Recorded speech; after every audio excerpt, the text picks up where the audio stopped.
everyone, this is Papi and welcome back to my channel and another new mini travel vlog. তো আজকে যাচ্ছি একটা কাজে, সেই সাথে একটা জায়গাও তোমাদেরকে কিন্তু দেখাবো। তো পুরো ব্লগটা দেখো। তো দেখো আমাদের কাছে কিছু পুজোর সামগ্রী রয়েছে। তো পুজো তো হবেই, আর এই পুজো করার জন্য আমরা যাচ্ছি কোনো মন্দিরে নয়, আমাদের চাকদায় যে গঙ্গা আছে গঙ্গার ওখানে। আর আমি যে জায়গাটা যাব সেটা হচ্ছে ঠিক গঙ্গার একদম তীরবর্তী একটা শ্মশান আছে, যেটা অনেক প্রাচীন শ্মশান চাকদার। আর যে জায়গাটা নিয়ে অনেক কিন্তু কথা প্রচলিত আছে। তো আমি সেই জায়গাটাই দেখতে যাব যে সেখানে কি সত্যি ভয়ের কিছু আছে নাকি এটা শুধুমাত্র জনশ্রুতি।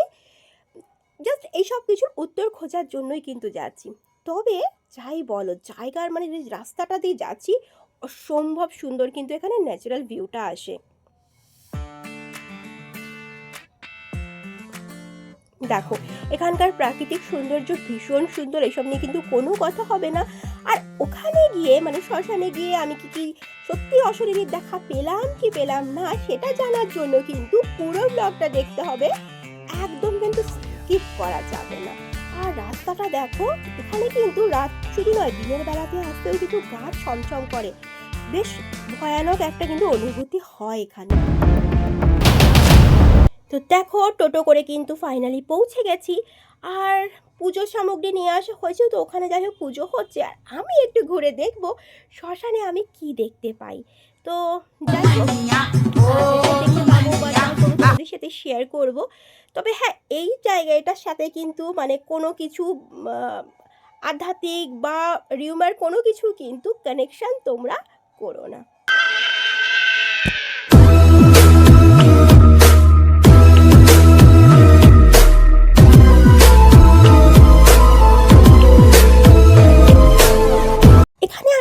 আমার একটাই উদ্দেশ্য, বলা হয় যে মৃত্যুর সাথে সাথেই কিন্তু সব কিছু শেষ হয়ে যায়। আর যাদের কোনো কিছু অতৃপ্ত থেকে যায়, মানে তারা মরে যায়, কোনো কিছু পূরণ হয় না, তারা নাকি তাদের আত্মা বা অশরীরী হয়ে নাকি এখানেই থেকে যায়। তো আমার সেটাই উদ্দেশ্য ছিল যে সত্যি কি এখানে এলে কিছু আমি দেখতে পাবো, কিছু ফিল করতে পাবো। জাস্ট সেটা মানে প্রশ্নের উত্তর খোঁজার জন্যই কিন্তু এখানে এসেছিলাম। দেখো দিনের বেলা, মানে বিশ্বাস করতে পারছো এখন হয়তো 11টা 11:30 বাজে, তাতেই চারিদিকটা কীরকম দেখো, থমথমে। তবে এখানে কিন্তু অনেক মন্দির আছে, জায়গাটা কিন্তু একদম যথেষ্ট পরিষ্কার পরিচ্ছন্ন, ওয়েল মেনটেন। দেখো ঠিক এই যে জায়গাটা, এখানে কিন্তু একটা মন্দির আছে। তবে মন্দির বলতে যেরকম বড় মন্দির বোঝানো হয় চূড়ো বিশিষ্ট, ওরকম কিছুই নয়। এখানে রয়েছে কাঠ, যেখানে হচ্ছে যখন যজ্ঞ করা হয় এই কাঠগুলো নিয়েই করা হয়। যথেষ্ট দেখো পরিষ্কার পরিচ্ছন্ন। আর এখানে কিন্তু একটা মায়ের একটা মন্দির রয়েছে, আর এর ভেতরে রয়েছে মা শ্মশানকালী, মা মনসা, দেবাদিদেব মহাদেবেরও কিন্তু মূর্তি রয়েছে। আর এখানে হনুমান চল্লিশার মন্ত্র কিন্তু ওখানে লেখা রয়েছে। এই দেখো মা শ্মশানকালীর মূর্তিটা এখানে রয়েছে।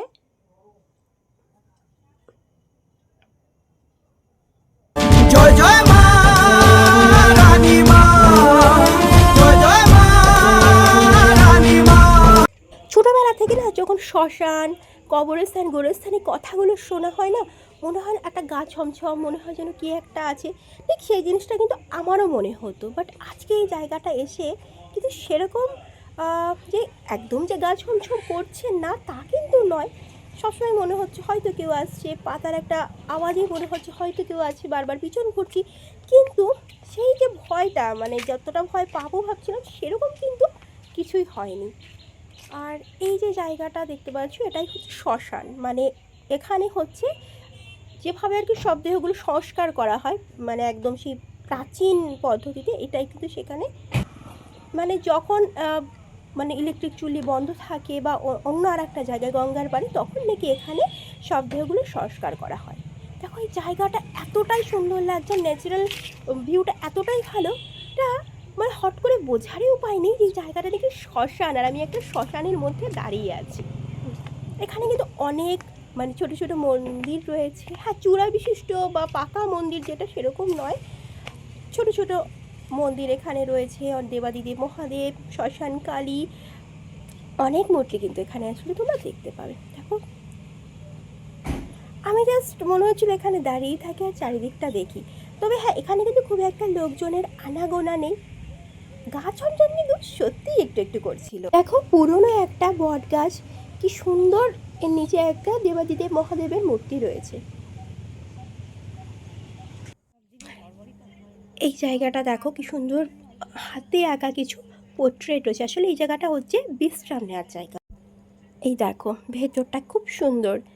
এখানে দেখো গৌরাঙ্গ মহাপ্রভু, মা কালী, দেবাদিদেব মহাদেব, জগন্নাথ, এরকম অনেক কিছু পোর্ট্রেট কিন্তু এখানে বানানো রয়েছে। আসলে এটা হচ্ছে বিশ্রাম নেওয়ার জায়গা, মানে যারা আর কি তাদের মৃতদেহকে নিয়ে আসে, অনেক সময় লাইন পড়ে যায়, তো ঠিক এই জায়গাটা কিন্তু তারা বিশ্রাম।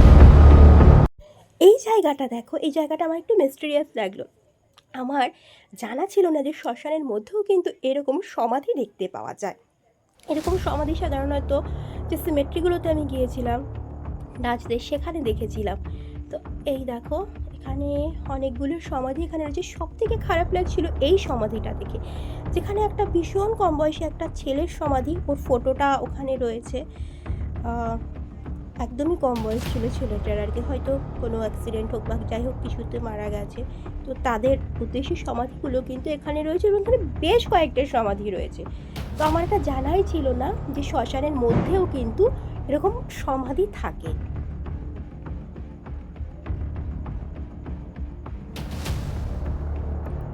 দেখো সত্যি কথা বলতে এখানে কিন্তু আমার বেশ ভালো লাগছিল, গা ছমছমও করছিল। তো আমি যত দূর এখান থেকে যাচ্ছিলাম, দেখো এখানে কিন্তু অনেকটা ওয়েল মেনটেন, পরিষ্কার পরিচ্ছন্ন। অ্যাকচুয়ালি কী হয়, শ্মশানে ওরকম একটা কমিটি থাকে যারা কিন্তু এখানে এসে নিয়মিত কিন্তু দেখাশোনা করে, আর পরিষ্কার পরিচ্ছন্নটা কিন্তু ওরা রাখে এখানে। তো এখানে বেশ কিছু সমাধি ছিল, যেগুলো দেখে এগোনোর পর এই জিনিসটা আমি রাস্তা দিয়ে, মানে আমরা যখন গেছি গঙ্গার ধারটায় দেখেছিলাম, তো দেখে আমার খুব কৌতূহল হতো জিনিসটা কি, সেই জন্য এখানে এসেছিলাম। তো এখানে বুঝলাম যে আমাদের এখানে একটা চাকদার যে ওই মন্দির আছে, তো মন্দিরের যে পুরোহিতরা বা সেবায় যাই বলো, তো তার কোনো একজন আর কি গুরুদেব, তার মৃত্যুর পর তার সমাধিগুলো হয়তো এখানে করে রাখা হয়েছে। আরও কিছু সমাধি কিন্তু এখানে রয়েছে। এই সমাধিটা পসিবলি এটা একদম নতুন করা হয়েছে। এখানে দেখো মাটির পাত্রে আর কি কিছু খাবার, জল, এগুলো নিবেদন করা হয়েছে। এখানে লেখাও আছে ব্রজগোপাল বাবু। বাট চারিদিকের এই সৌন্দর্য, মানে এই গা ছমছম পরিবেশ, সব কিছুর মাঝখানে আমি যে জিনিসটার জন্য এখানে এসেছিলাম সেই জায়গাটা খুঁজে পাচ্ছিলাম না, যে জায়গাটাতে মৃতদেহগুলোকে সৎকার করা হয়। তো দেখো ফাইনালি না আমি সেই জায়গাটার খোঁজ পেলাম, যেখানকার উনি নিজেকে বললো যে উনি এখানকার স্থানীয়। তার এটাও বললো যে পুরো এইসব এরিয়াগুলো নাকি ওনার। ওখানে চাষের অনেক জমি আছে। দেখো এই জায়গাটা দিয়ে কিন্তু আমি একবার ঘুরে গেছি, বাট বুঝতে পারিনি যে এই জায়গাটাতে কোন জায়গাটাতে আর কি সৎকার করা হয়। তো দেখো এখানটাতেই কিন্তু মৃতদেহগুলোকে সৎকার করা হয়। এখানেও কিন্তু একটা দেবাদিদেব আর একটা মাতা পার্বতীর মূর্তি রয়েছে। দেখো এখানে একটা প্রাচীন বট বা অশ্বত্থ গাছ রয়েছে।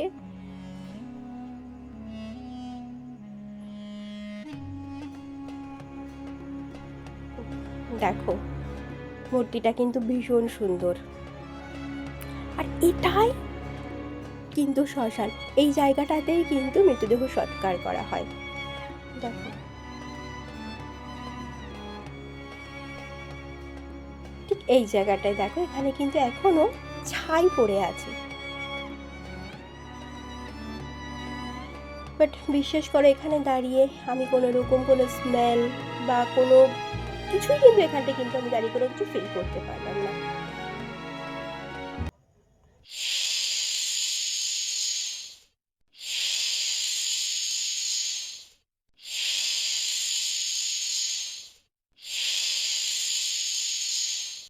দেখো এখানে কিন্তু একটা খুব ভয়ঙ্কর জিনিস কিন্তু চোখে পড়লো। দেখো একদম কিন্তু মাটির সাথে মিশে রয়েছে। দেখো কত বড় একটা সাপ, আর কি সাপ সেটা বলতে পারবো না। দেখো মাটির সঙ্গে অলমোস্ট মিশে আছে। হট করে না নড়াচড়া করলে কিন্তু বোঝার উপায় ছিল না কিন্তু যেখানে একটা এত বড় সাপ ছিল।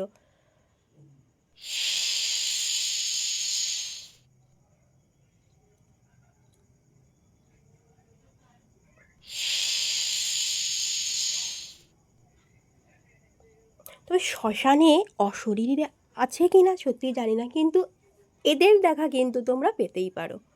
কারণ এখানে দেখো নিচু জায়গা, যেহেতু আশেপাশে মানে প্রচণ্ড ছায়া ঘন জায়গা, আশেপাশে গঙ্গা রয়েছে, জলাভূমি রয়েছে, ক্ষেত রয়েছে, তো এদের কিন্তু দেখা তোমরা এখানে এলে পেয়েই যেতে পারো। আমি জানি না ক্যামেরায় কতটা বুঝতে পারছি, বাট এটা কিন্তু অনেক বড় ছিল, তো অনেকটা দূর থেকেই করা ছিল ভিডিওটা।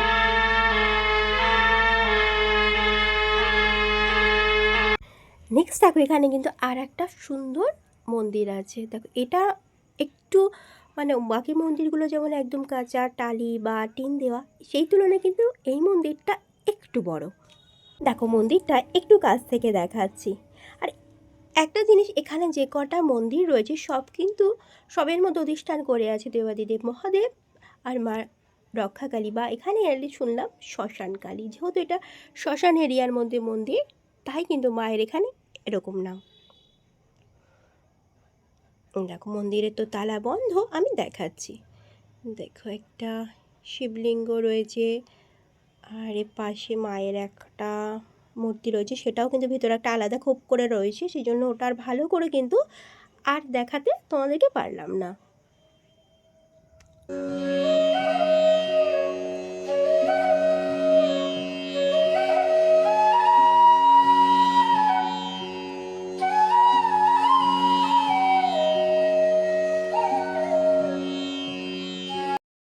দেখো শ্মশানের থেকে একটু দূরে এগোলে কিন্তু রয়েছে নদী, পাশে রাস্তা, গরুর পাল যাচ্ছে, কি সুন্দর জায়গাটা কিন্তু।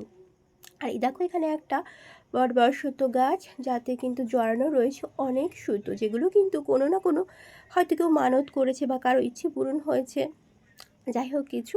দেখো এখানে কিন্তু সুতো এইভাবে পেঁচানো রয়েছে। আর তার ঠিক এই পাশে দেখো একটা টিনের ছোট্ট একটা ঘর মতন করা, তাতে কিন্তু রয়েছে একটা নারায়ণশিলা। দেখো যেহেতু কিছুদিন আগেই কিন্তু দোল উৎসব গেছে, তাই জন্য কিন্তু এখানে নানা রঙের আবির ছড়ানো রয়েছে। ওদিকে দেখো আমি তো শ্মশান ঘুরে দেখছিলাম, আর ওদিকে পুজো অর্চনা চলছিল, তো পুজো অর্চনা শেষ হওয়ার পর কিন্তু আমরা এখন যাচ্ছি একটু গঙ্গার দিকে।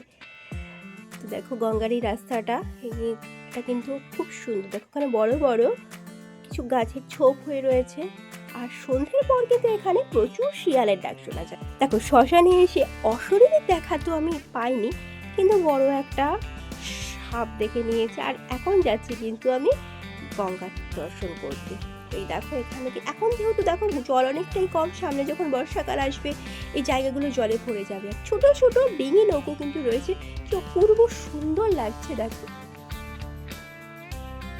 ছোট্ট একটা, দেখো এগুলো একটা খাল বলতে পারো, বাট এখন দেখো জল একদম নেই, আর কিছুদিন পর এই জায়গাগুলো একদম কিন্তু ভরে যাবে।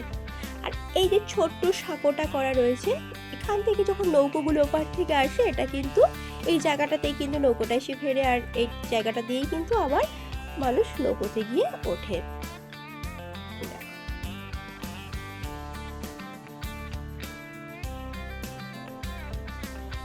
দেখো মনেই হচ্ছে না কিন্তু যে এটা কিন্তু এত বড় একটা নদী।